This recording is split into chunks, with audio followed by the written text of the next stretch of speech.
जय हिंद साथियों, स्वागत करता हूं आप सभी का अपने यूट्यूब चैनल पर। साथियों, आज की इस वीडियो में हम आपके लिए एसएससी सीएचएसएल के लिए कुछ महत्वपूर्ण रिपीटेड क्वेश्चन लेकर आए हैं जो एग्जाम में बार बार रिपीट होते हैं और एग्जामिनर इन क्वेश्चनों को बहुत ज़्यादा पूछना पसंद करता है। तो यह क्वेश्चन आपसे भी सीधे आपके एग्जाम में पूछे जा सकते हैं, क्योंकि यह क्वेश्चन आपके एसएससी सीएचएसएल के लिए बहुत ही ज़्यादा इंपॉर्टेंट, सेलेक्टेड और गोल्डन क्वेश्चन हो जाते हैं। तो मेरे प्यारे साथियों, आज की वीडियो आपके पूरे जो आपके एसएससी सीएचएसएल के जो प्रीवियस ईयर्स के पेपर हैं उनको एनालिसिस करने के बाद बनाई गई है और सभी क्वेश्चन हमने इस वीडियो में महत्वपूर्ण क्वेश्चन रखे हैं जो आपसे सीधे आपके एग्जाम में पूछे जा सकते हैं।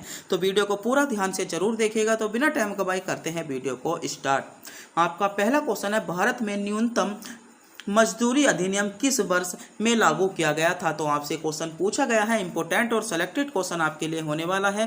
क्वेश्चन है, भारत में न्यूनतम मजदूरी अधिनियम। तो भारत में जो न्यूनतम मजदूरी अधिनियम था मेरे प्यारे साथियों, वह आपका जो पेश किया गया था, आपका सही जवाब होगा 1948 में भारत में आपका न्यूनतम मजदूरी अधिनियम पेश किया गया था, यानी बी विकल्प के साथ इसमें आपका बिल्कुल करेक्ट जवाब हो जाएगा। मेरे प्यारे साथियों, आज के जो क्वेश्चन होने वाले हैं सभी क्वेश्चन सेलेक्टेड, इंपॉर्टेंट और गोल्डन क्वेश्चन होने वाले हैं।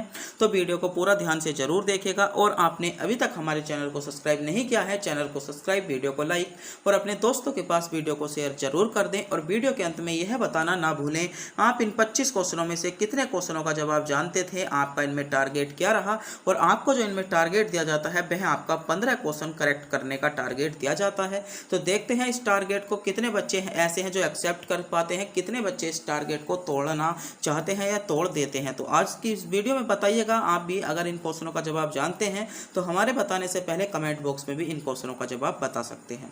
अगला क्वेश्चन है आपका, लिंग पूजा का प्रथम स्पष्ट उल्लेख किस पुराण में मिलता है? तो इंपॉर्टेंट क्वेश्चन है लिंग पूजा। तो लिंग पूजा का जो प्रथम उल्लेख मिलता है मेरे प्यारे साथियों, वह आपका कौन से पुराण में मिलता है, यह क्वेश्चन आपसे पूछना चाह रहा है। तो लिंग पूजा का जो आपका प्रथम स्पष्ट आपका उल्लेख मिलता है वह मेरे प्यारे साथियों आपका मत्स्य पुराण में मिलता है, यानी इसमें जो सही जवाब होगा ए विकल्प के साथ इसमें आपका बिल्कुल करेक्ट जवाब हो जाएगा। क्या ए विकल्प के साथ इसमें आपका बिल्कुल सही जवाब होगा। बात करते हैं कुल पुराणों की संख्या कितनी है? तो कुल जो पुराण है वह आपके 18 पुराण हैं, जिसमें जो सबसे पुराने पुराण की बात करें तो मत्स्य पुराण कौन सा हो जाएगा? मत्स्य पुराण जो है वह आपका सबसे पुराना पुराण है। कौन सा है? सबसे पुराना बोल देंगे हम इसको। बात करते हैं सबसे बड़े के बारे में, तो सबसे बड़ा पुराण जो है वह आपका स्कंदन पुराण सबसे बड़ा पुराण हो जाता है। अगले क्वेश्चन पर बढ़ते हैं। अगला क्वेश्चन आपके लिए क्या इंपॉर्टेंट है? अगला क्वेश्चन है आपका, बर्मी भारत के किस पड़ोसी देश की राजभाषा है? तो आपका इंपॉर्टेंट और सेलेक्टेड क्वेश्चन होने वाला है। 3 स्टार इस क्वेश्चन को दूंगा क्योंकि यह क्वेश्चन आपको सीधे आपसे एग्जामिनर आपसे एग्जाम में पूछ सकता है। क्वेश्चन है आपका, बर्मी भारत के किस पड़ोसी देश की आपकी राजभाषा है? तो क्वेश्चन आपसे बर्मी पूछा गया है। तो बर्मी जो मेरे प्यारे साथियों आपकी राजभाषा है वह आपके कौन से देश की है? तो सही जवाब होगा बर्मी आपकी म्यांमार देश की राजभाषा है। कहाँ की है? बात करते हैं बर्मी, तो बर्मी आपकी म्यांमार देश की भाषा है। बात कर लेते हैं नेपाल की भाषा क्या है? तो मेरे प्यारे साथियों आपकी नेपाल की भाषा क्या है? जल्दी से जल्दी कमेंट बॉक्स में बताइएगा, नेपाल की भाषा आपकी क्या हो जाएगी। और बात करते हैं जो आपसे एक क्वेश्चन कई बार पूछ लिया जाता है कि मंदारिन जो आपकी भाषा है वह कहाँ की है? तो मंदारिन मेरे प्यारे साथियों आपकी चीन की भाषा है। और कई बार क्वेश्चन भी पूछ लिया गया है, उर्दू कहाँ की भाषा है? तो उर्दू मेरे प्यारे साथियों आपकी पाकिस्तान की भाषा है। तो अगर आप भी नेपाल की भाषा जानते हैं तो कमेंट बॉक्स में बता दीजिएगा। मेरे ध्यान पर से उतर गई है, मैं इसमें कंफ्यूज हूँ, तो मैं अगर ध्यान पर आएगी तो वीडियो के अंत में आपको कमेंट बॉक्स में बता दूंगा। अगला क्वेश्चन है आपका, द इंग्लिश टीचर पुस्तक के लेखक कौन है? बताइएगा, द इंग्लिश टीचर जो पुस्तक लेखक लिखी गई है, जो आपकी पुस्तक है, इसके रचयिता आपके कौन हो जाएंगे? तो मेरे प्यारे साथियों द इंग्लिश टीचर के जो रचयिता है वह है आपके R.K. नारायण। R.K. नारायण इसमें सी विकल्प के साथ आपका बिल्कुल करेक्ट जवाब हो जाता है, जिन बच्चों ने विकल्प सी को चुना है। अगला क्वेश्चन देखते हैं। अगला क्वेश्चन है आपका, निम्नलिखित में से कौन स्वतंत्र भारत की प्रथम महिला सशस्त्रीय नृत्यकांग थी जिन्हें राज्यसभा के सदस्यों के रूप में नामांकित किया गया था? तो इंपॉर्टेंट और बहुत ही ज़्यादा सेलेक्टेड क्वेश्चन होता है। जब एग्जामिनर आपका डीप से क्वेश्चन पूछता है तो ऐसे क्वेश्चन पूछता है, क्योंकि ऐसे क्वेश्चन बहुत ही ज़्यादा कम पूछने के चांसेस रहते हैं, मगर जब पूछता है तो आपका जब एग्जाम को बहुत टफ बनाता है तो ऐसे क्वेश्चन पूछने की कोशिश करता है। क्वेश्चन है, एक बार ध्यान से पढ़ेंगे, निम्नलिखित में से कौन स्वतंत्र भारत की प्रथम महिला आपकी सशस्त्र नृत्यकांगना थी जो आपकी राज्यसभा के सदस्यों के रूप में आपकी नामांकित की गई थी। तो कौन थी? आपका सही जवाब था वह आपकी थी रुक्मणी देवी। कौन थी? रुक्मणी देवी थी, जिनको आपका क्या था 1952 में इन्हें क्या था राज्यसभा का सदस्य के रूप में नामांकित किया गया था। यानी इसमें जो सही जवाब होगा सी विकल्प के साथ आपका बिल्कुल करेक्ट जवाब हो जाएगा। अगले क्वेश्चन पर बढ़ते हैं।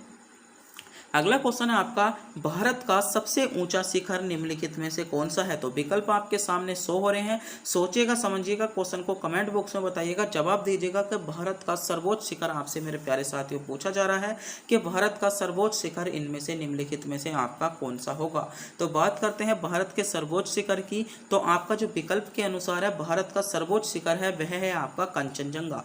कंचनजंगा इसमें आपका बिल्कुल करेक्ट जवाब दिया गया है, जिसकी आपकी ऊंचाई की बात करें तो 85 आपकी 98 ऊंचाई हो जाएगी। मगर जो भारत का सबसे बड़ा और सर्वोच्च शिखर है वह है आपका K2, जिसको हम गॉडविन ऑस्टिन भी बोलते हैं, और इसकी ऊंचाई जो है वह है आपकी 8611 मीटर। तो क्वेश्चन में आपसे पूछा गया था भारत का सर्वोच्च शिखर, इसमें कंचनजंगा आपका करेक्ट जवाब होगा। कंचनजंगा जो है विश्व का आपका तीसरे नंबर का सबसे बड़ा शिखर है, और K2 आपका दूसरे नंबर का सबसे बड़ा शिखर है।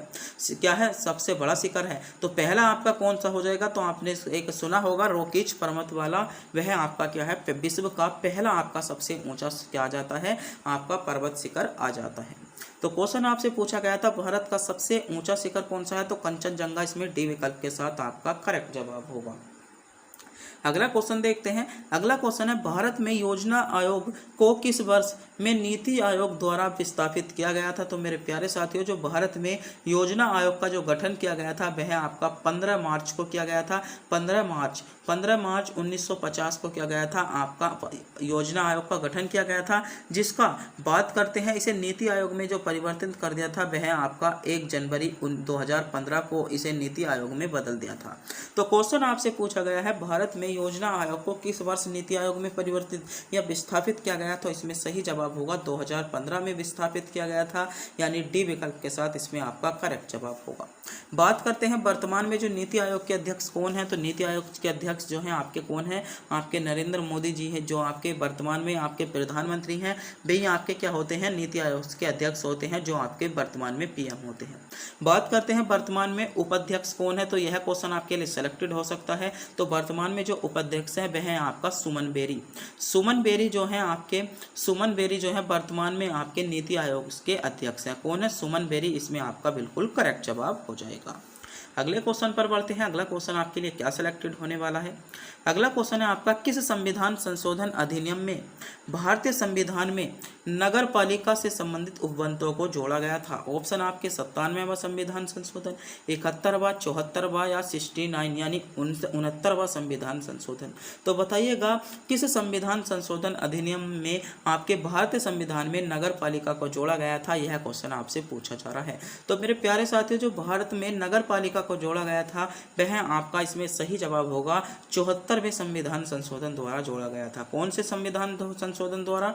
74वें संविधान संशोधन द्वारा जो जोड़ा गया था वह आपका नगर पालिका को जोड़ा गया था। बात करते हैं नगर पालिका, तो नगर पालिका जो जिक्र मिल जाता है वह आपका संविधान में भाग 9 में किस में जोड़ा गया? भाग 9 के ए में आपका नगर पालिका का जिक्र है। बात करते हैं आर्टिकल की, तो 243 पी से लेकर आपके जो आर्टिकल है 243 आपके GZ तक जो आर्टिकल हैं वह आपके नगर पालिका के हैं। और बात करते हैं अनुसूची में, तो 12वीं अनुसूची में अनुसूची 12 और आर्टिकल आपके या भाग 9 के ए में जो मिल जाता है वह आपका किसका? नगर पालिका का जिक्र आपको मिल जाता है।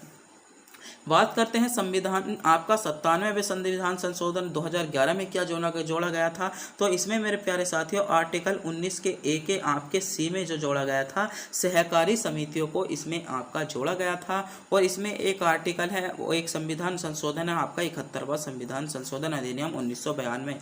तो 97 जो आपका 71वां जो संविधान संशोधन अधिनियम था, इसमें मेरे प्यारे साथियों आपको 8वीं अनुसूची में आपकी 3 भाषा जोड़ी गई थी, जो थी आपकी मणिपुरी, कोंकणी और नेपाली तीनों भाषा को क्या है, भारतीय संविधान में आपका 8वीं अनुसूची में इनको जोड़ा गया था। यानी इसमें जो सही जवाब होगा वह आपका 8वीं अनुसूची 71वें संविधान संशोधन द्वारा जोड़ी गई थी। तो क्वेश्चन मेरे प्यारे साथियों आपसे पूछा गया था, किस संविधान संशोधन अधिनियम के द्वारा भारतीय संविधान में नगर पालिका को जोड़ा गया, तो हो जाएगा आपका इसमें करेक्ट जवाब, आपका जो सही जवाब होगा 74वां संविधान संशोधन आपका सही जवाब हो जाएगा। अगला क्वेश्चन देखते हैं। अगला क्वेश्चन है आपका, निम्नलिखित में से कौन सी एक अधातु है जो विभिन्न रूपों में पाई जाती है। तो मेरे प्यारे साथियों जो आपको ऐसे इसमें से विकल्प चुनना होगा जो आपकी अधातु है और विभिन्न आपके रूपों में पाई जाती है। तो इसमें आपका सही जवाब होगा कार्बन, इसमें आपका बिल्कुल सी विकल्प के साथ आपका करेक्ट जवाब होगा। कार्बन जो मिल जाता है आपको हीरे और ग्रेफाइट के रूप में मिल जाता है जो कि एक अधातु है, यानी इसमें सी विकल्प के साथ इसमें आपका बिल्कुल सही जवाब होने वाला है। अगला क्वेश्चन है आपका, पोलियो रोग निम्नलिखित में से किस प्रकार के जीव के कारण हो जाता है। तो इंपॉर्टेंट और सेलेक्टेड क्वेश्चन होगा यह क्वेश्चन आपके लिए कि पोलियो जो रोग है वह आपका निम्नलिखित में से किस प्रकार के जीव के कारण होता है। तो पोलियो जो रोग होता है मेरे प्यारे साथियों आपका सही जवाब होगा विषाणु के कारण होता है, यानी डी विकल्प जिन बच्चों ने चुना है बिल्कुल सही चुना है। जो भी बच्चे विकल्प डी की ओर जा रहे हैं बिल्कुल सही जा रहे हैं। डी विकल्प को चुनने वाले सभी बच्चों का जवाब बिल्कुल करेक्ट जवाब हो जाएगा। अगर मेरे प्यारे साथियों आपने अभी तक हमारे चैनल को सब्सक्राइब नहीं किया है, चैनल को सब्सक्राइब जरूर कर लें, वीडियो को लाइक जरूर कर दें और अपने दोस्तों के पास वीडियो को शेयर जरूर कर दें, क्योंकि हम आपके लिए सेलेक्टेड से सेलेक्टेड और इम्पोर्टेंट क्वेश्चन लेकर आते हैं और आपके लिए यह वीडियो आपकी बहुत इंपॉर्टेंट होने वाली है। अगला क्वेश्चन देखते हैं। अगला क्वेश्चन है आपका, निम्नलिखित में से किसे वर्ष 2019 का इंदिरा गांधी शांति पुरस्कार प्रदान किया गया था। तो वर्ष 2019 का जो इंदिरा गांधी शांति पुरस्कार दिया गया था वह आपका इनमें से किसे दिया गया, सोचिए समझिएगा, विकल्प आपके सामने शो हो रहे हैं। तो इंदिरा गांधी पुरस्कार जो आपका दिया गया था मेरे प्यारे साथियों वह आपका सर डेविस एडवन बोरो को जो दिया गया था वह आपका 2019 में इंदिरा गांधी पुरस्कार दिया गया, यानी सी विकल्प के साथ आपका करेक्ट जवाब होगा। बात करते हैं इंदिरा गांधी शांति जो पुरस्कार था इसकी शुरुआत कब से हुई थी। तो 1986 से आपकी इंदिरा गांधी शांति आपका जो था इंदिरा गांधी शांति पुरस्कार की शुरुआत हुई। तो यह क्वेश्चन भी आपसे पूछा जा सकता है। बात करते हैं इसमें कितनी राशि दी जाती है। तो इसमें मेरे प्यारे साथियों आपकी 25 लाख रुपए तक की इसमें राशि दी जाती है जो आपकी नगद राशि दी जाती है। अगले क्वेश्चन पर बढ़ते हैं। अगला क्वेश्चन है आपका, पद्म विभूषण और पद्म भूषण से सम्मानित किशोरी अमोनकर निम्नलिखित में से किस क्षेत्र से संबंधित एक प्रसिद्ध व्यक्तित्व थे। तो क्वेश्चन पूछा गया है पद्म विभूषण और पद्म भूषण से सम्मानित किशोरी अमोनकर जो थे वे आपके किस से संबंधित थे। तो इसमें सही जवाब होगा तो वे आपके जो थे संबंधित थे मेरे प्यारे साथियों आपके संगीत से संबंधित था इनका, यानी संगीत का जो था इनसे संबंधित था, यानी डी विकल्प के साथ इसमें आपका करेक्ट जवाब होगा। बात करते हैं किशोरी ओमनांकर का जो जन्म हुआ था मेरे प्यारे साथियों वह आपका मुंबई में हुआ था और यह किससे आपका बहुत इंपॉर्टेंट क्वेश्चन है जयपुर घराने से संबंध रखते थे। किससे संबंध रखते थे, यह आपके जयपुर घराने से क्या रखते थे, संबंध रखते थे। और कौन थे, एक संगीतकार थे जो आपके इनका वाद्य यंत्र क्या था, तो तानापुरा जो था इनका क्या था, वाद्य यंत्र था। किसका, आपका किशोरी का जो आपका वाद्य यंत्र था वह था आपका तानापुरा। और इन्हें जो आपका क्वेश्चन में पूछा गया था पद्म विभूषण, तो मेरे प्यारे साथियों पद्म विभूषण जो दिया गया था आपका 2002 में सम्मानित किया गया था और पद्म भूषण से इन्हें 1987 में सम्मानित किया गया था। तो क्वेश्चन आपसे पूछा गया था किशोरी जो आपके ओमन नंकर थे जो उनका जो संबंध था वह किससे था, तो संगीत से था। डी विकल्प के साथ इसमें आपका बिल्कुल करेक्ट जवाब हो जाएगा। अगला क्वेश्चन है आपका, कामाइचा एक मुड़ी हुई बांसुरी है जो कि मगनियार द्वारा बनाई जाती है। तो यह आपके कौन से राज्य में आपसे पूछी जाती है या कौन से राज्य में बनाई जाती है। तो सही जवाब होगा आपका पश्चिमी राजस्थान में बनाई जाती है, यानी ए विकल्प के साथ इसमें आपका बिल्कुल करेक्ट जवाब हो जाएगा। अगला क्वेश्चन आपका, कथक भारत के किस भाग का प्रमुख नृत्य है। तो मेरे प्यारे साथियों जो कथक है वह आपका भारत के उत्तर भारत का प्रमुख नृत्य है। बात करते हैं कथक कौन से राज्य में होता है। तो कथक जो होता है वह आपका उत्तर प्रदेश राज्य है, यानी जिसको हम यूपी भी बोलते हैं। कथक आपका यूपी में होता है। कई सारे आपसे नृत्य पूछे जाते हैं, जैसे एक नृत्य पूछा जाता है भरतनाट्यम। तो भरतनाट्यम मेरे प्यारे साथियों आपका भरतनाट्यम तो भरतनाट्यम जो होता है मेरे प्यारे साथियों वह आपका कहाँ का नृत्य है, तो आपका टीएम यानी इसको हम तमिलनाडु का कह सकते हैं।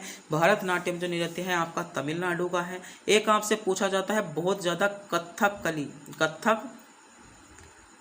तो कथकली कहाँ का है, कथकली आपका केरल का है। कहाँ का है, केरल का है। और एक बहुत पूछा जाता है मोहिनीअट्टम, मोहिनीअट्टम कहाँ का है आपका, जल्दी से जल्दी कमेंट बॉक्स में बताइएगा। मोहिनीअट्टम आपका कहाँ का है, आंध्र प्रदेश का है या कर्नाटक का है। मोहिनीअट्टम कहाँ का है, आंध्र प्रदेश का है। मणिपुरी, मणिपुरी आपका मणिपुरी का है। उड़ीसा कहाँ का है, उड़िया जिसको हम बोलते हैं ओडिसी, तो ओडिसी आपका उड़ीसा का है। तो ये कई सारे नृत्य हैं, लगभग 7 नृत्य हैं जो आपके सशस्त्रीय नृत्य हैं, जिनको एग्जाम में बहुत ज़्यादा पूछता है। तो इनको एक बार ध्यान से पढ़ लीजिएगा, क्योंकि एक क्वेश्चन आपको यहीं से आपके एग्जाम में सीधे आपको देखने को मिल जाएगा। तो क्वेश्चन आपसे पूछा गया था कथक भारत के किस भाग का नृत्य है, तो उत्तर भारत का हो जाएगा, यानी ए विकल्प इसमें आपका करेक्ट जवाब होगा। अगला क्वेश्चन आपका निम्न में से कौन सा शब्द मानव हृदय की शारीरिक संरचना से संबंधित है। तो मानव हृदय की शारीरिक जो संरचना से संबंधित है वह आपका इनमें से कौन सा शब्द है। तो मानव शरीर की जो शारीरिक संरचना से संबंधित है वह आपका महाधमनी, महाधमनी जो है आपका क्या है, आपका शारीरिक संरचना से संबंधित है। महाधमनी जो होती है हृदय के नीचे की ओर आपको क्या करता है, रक्त की आपूर्ति कराता है, क्या, महाधमनी। बात करते हैं अनुमस्तिष्क या सेरिबेलम, तो ये आपके क्या है, आपके मस्तिष्क के भाग है। मस्तिष्क जो भाग जाता है वह 3 भागों में भाग दिया जाता है, अग्र मस्तिष्क, पश्च मस्तिष्क और मध्य मस्तिष्क। और जो आपका सेरिबेलम है यह आपका जो है आपका मस्तिष्क का पहला भाग है, यानी प्रथम भाग है, जिसमें जो मस्तिष्क का इंटेलिजेंटता होता है या तेजस्व जो होता है वह आपका सेरिबेलम में ही, जो सेरिबेलम जो होता है मस्तिष्क का यही भाग आपका काम करता है। बात करते हैं मज्जा या मेडुला, ये तो यह क्या होती है सबको ही पता है, आपका रीढ़ की हड्डी में होती है। अगला क्वेश्चन है आपका चर्म शोधन उद्योग में निकलने वाला कौन सा धातु आयन गंभीर जल प्रदूषण का कारण बनता है। तो कौन सा धातु है, आपका सही जवाब होगा इसमें धातु कौन सा हो जाएगा, Cr, यानी इसमें जो करेक्ट जवाब होगा डी विकल्प के साथ आपका सही जवाब हो जाएगा। अगले क्वेश्चन पर बढ़ते हैं।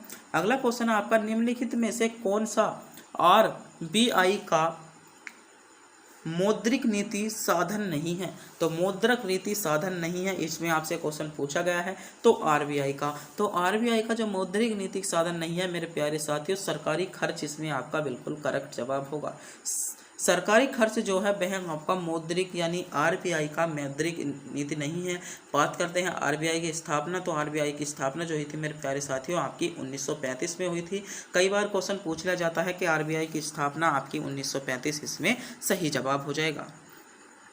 अगला क्वेश्चन आपका निम्नलिखित में से किस नदी की, किशन गंगा नदी इनमें से प्रमुख सहायक नदी में से एक है। तो किस आपसे क्वेश्चन जो पूछा गया है किशन गंगा जो सहायक नदी है निम्नलिखित में से किसकी नदी है। तो किशन गंगा जो मेरे प्यारे साथियों आपकी सहायक नदी है वह आपकी सहायक नदी किसकी है, तो झेलम की जो है आपकी किशन गंगा सहायक नदी है। यानी करेक्ट जवाब जो होगा, जिन बच्चों ने विकल्प डी को चुना है बिल्कुल करेक्ट जवाब होगा, डी विकल्प के साथ इसमें आपका सही जवाब हो जाता है। अगला क्वेश्चन है आपका लाला हरदयाल निम्नलिखित में से किस संगठन से जुड़े थे। तो इंपॉर्टेंट क्वेश्चन हो जाता है। तो लाला हरदयाल, तो मेरे प्यारे साथियों जो लाला हरदयाल जुड़े थे वह आपके इनमें से किस संगठन से जुड़े थे, आपका सही जवाब होगा लाला हरदयाल आपके गदर पार्टी से जुड़े थे, यानी बी विकल्प के साथ इसमें आपका सही जवाब होने वाला है। अगला क्वेश्चन आपका तराइन का द्वितीय युद्ध कब लड़ा गया। तो तराइन के आपके क्या युद्ध हुए थे, तराइन के आपके 2 युद्ध हुए थे। पहला लड़ा गया था आपका 1191 में और दूसरा लड़ा गया था आपका 1192 में। तो क्वेश्चन पूछा गया है तराइन का आपका द्वितीय युद्ध कब हुआ, तो आपका 1992 में हुआ था।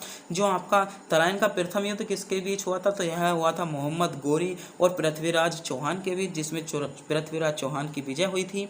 और द्वितीय युद्ध जो हुआ था वह हुआ था मोहम्मद गोरी और पृथ्वीराज चौहान के बीच, जिसमें मोहम्मद गोरी की जीत हुई थी। तो क्वेश्चन पूछा गया था तराइन का युद्ध कब हुआ, तो 1192 इसमें आपका करेक्ट जवाब हो जाएगा। अगला क्वेश्चन आपका, निम्नलिखित में से कौन सा हड़प्पा स्थल हरियाणा में है? तो बताइएगा हड़प्पा स्थल हरियाणा में इनमें से कौन सा है? तो इंपॉर्टेंट क्वेश्चन होने वाला है। तो निम्नलिखित में से जो आपका ऐसा स्थल कौन सा है जो आपका हरियाणा में है? तो कौन सा हो जाएगा? हरियाणा में स्थल आपसे पूछा गया था, तो हरियाणा में जो आपका इसमें स्थल है वह है आपका राखीगढ़ी। राखीगढ़ी जो स्थल है मेरे प्यारे साथियों वह हरियाणा में है। सी विकल्प आपका करेक्ट जवाब होगा। बात करते हैं कालीबंगा की, तो कालीबंगा आपका क्या है? राजस्थान में है। और धौलीबीरा कहाँ पर है? तो धौलीबीरा आपका गुजरात में है।